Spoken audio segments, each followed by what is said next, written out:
Como está a sua expectativa? Esse domingo que passou, que antecede a Páscoa, nós comemoramos o Domingo de Ramos, que é uma lembrança à entrada de Jesus em Jerusalém no período que antecede a sua crucificação. O livro de Mateus vem retratando no capítulo 21 essa entrada triunfal de Cristo em Jerusalém.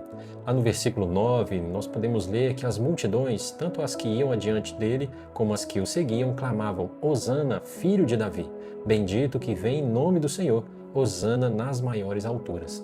Esse episódio narra a entrada de Cristo montado em um jumento e as pessoas que estavam ali nas redondezas e elas balançavam ramos de palmeiras nessa entrada de Cristo em Jerusalém.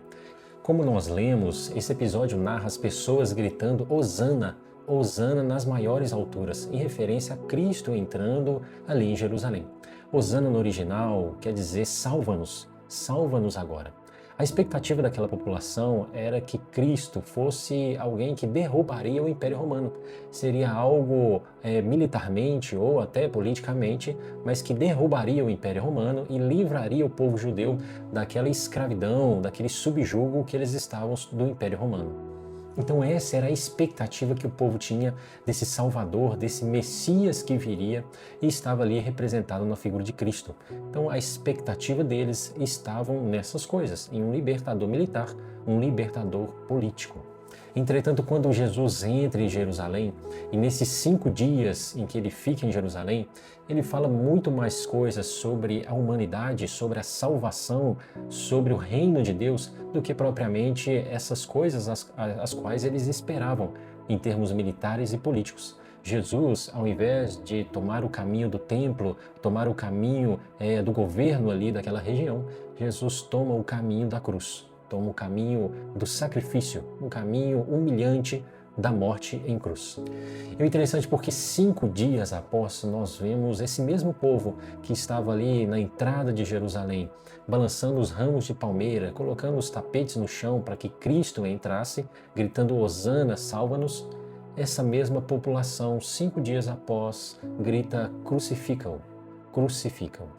Como nós falamos, esse povo tinha a expectativa de um libertador militar, de um libertador político. E quando eles veem que Cristo não era essa figura, eles têm as suas expectativas frustradas. Eles se desapontam com Cristo, porque Cristo levava a mensagem de salvação. E eles esperavam uma outra pessoa. Diante disso, diante de Pôncio Pilatos, naquele julgamento, o mesmo povo que o aplaudiu agora grita: mate-o, crucifique-o, porque as suas expectativas foram frustradas. E nós hoje, será que as nossas expectativas estão aonde? Estão nas coisas passageiras? Estão em homens e mulheres que nós achamos que irão resolver o problema do nosso país? Será que as nossas expectativas estão nas nossas riquezas, nos nossos relacionamentos, na nossa própria convicção? Onde nós temos colocado as nossas expectativas?